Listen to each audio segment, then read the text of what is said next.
you have probably just purchased your first snake. So what we're gonna do is we're gonna walk you step by step through what you need to do when you get home from the show with your snake and all of the equipment that you have in order to put it together. All right, hang on, here we go. Hey guys, so you just got home. Hopefully you've purchased a appropriately sized tank, such as this. This is probably a good sized snake from a young snake you'd be bringing home from us. So what you need to do first Probably is about 20 gallons, would you say? yeah, this is about 20 gallons. This is a glass terrarium. If you read the care sheet that we handed you, that'll go through other types of enclosures that you can get as well. But for now, we'll be demonstrating this with this tank. So what you're gonna want to do first is attach your heating element, which we have here. Yours may not look like this. This is a homemade heating element that we made ourselves. You probably got a Zoom Ed or some other type of attachable heating element, which is perfectly fine. So what we're gonna do is you're gonna want to attach that to the bottom of your tank here, like this, with some duct tape, or if it's got a gluable attachable surface, then you'll just slap it on right here. Make sure that it lays flat, and then you'll flip your tank back over, set it where it needs to be, and then most importantly, never hook up a heating element without it being connected to a thermostat. Now you may ask, what kind of thermostat should I be buying?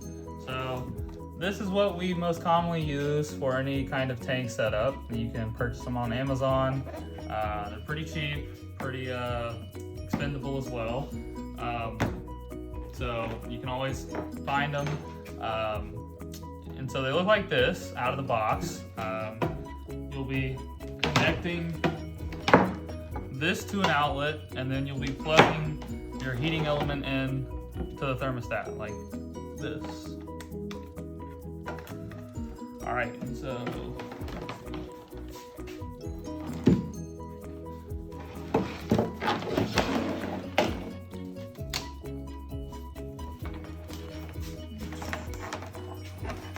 when you plug this in, it'll do this, and what you're gonna do is you're gonna wanna set this. So you're gonna hold this until the numbers start blinking, and then you're gonna set the temperature to what you want it to be.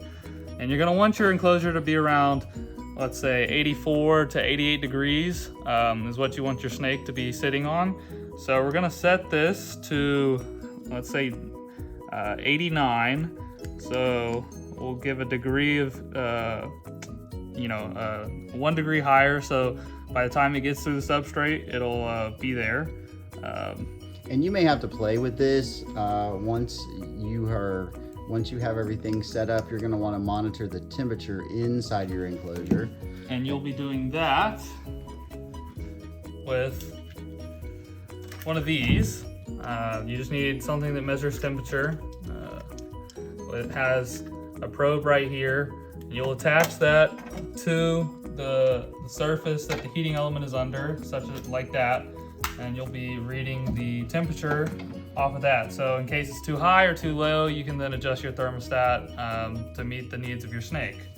So, and that should be in right next to the probe that's on the end of the thermostat. Yeah, so you're also gonna wanna use the probe on the end of the thermostat and connect that to the bottom of the glass as well.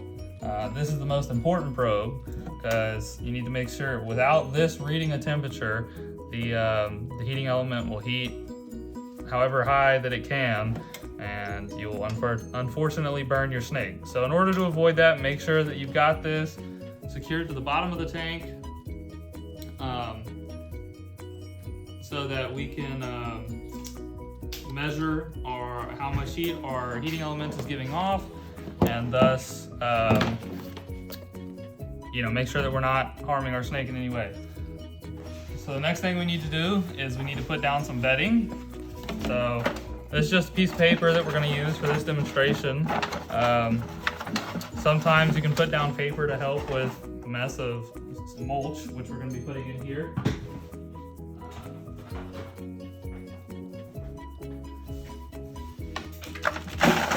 So talk to us about what kind of mulch is this that we have? So this is just cypress mulch that we pick up at Home Depot.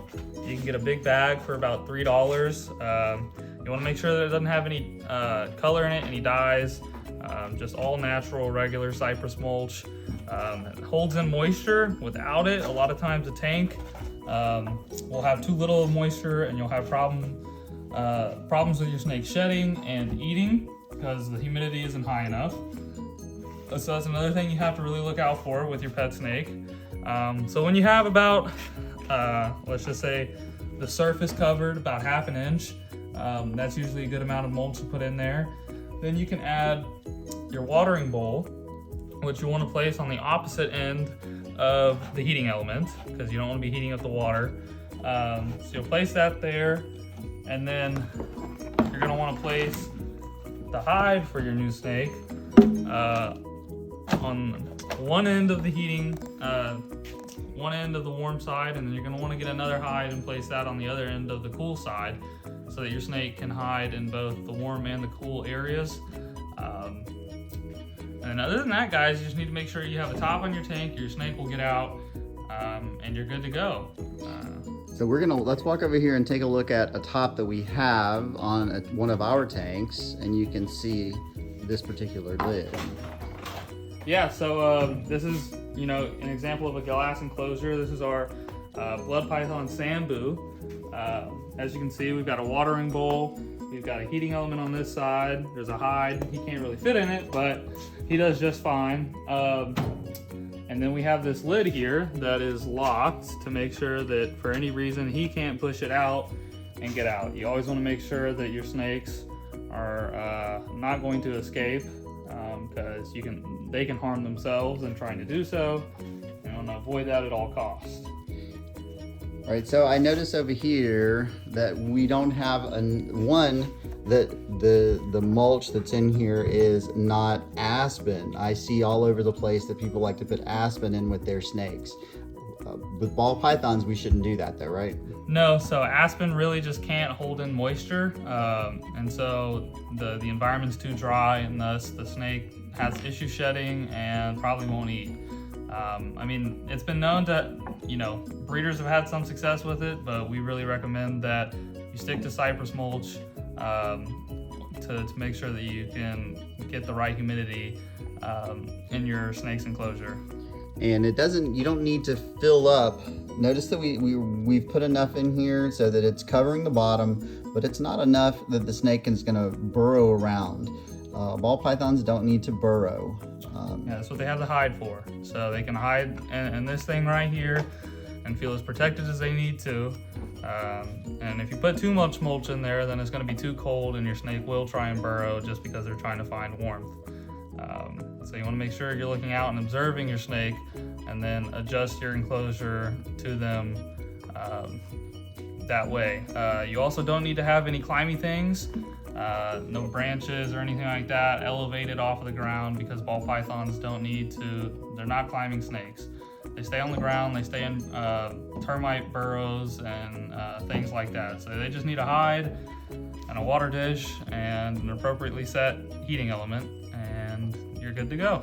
Right, yeah, we make sure that notice that we have multiple wires coming out of the tank. One of them is connected to the thermostat, and one of them is connected to the thermometer, and also telling you the humidity inside here. So that's going to tell me humidity and the temperature. The temperature probe for that and the temperature probe for the thermostat are both connected to the glass that's up underneath here. And then the heating element is not inside, the heating element is up underneath. So let's see, does that about cover it? Yep, a lot of people will ask, well, don't they need a light? No, they don't need a light. You're more than welcome to put a non-heat emitting...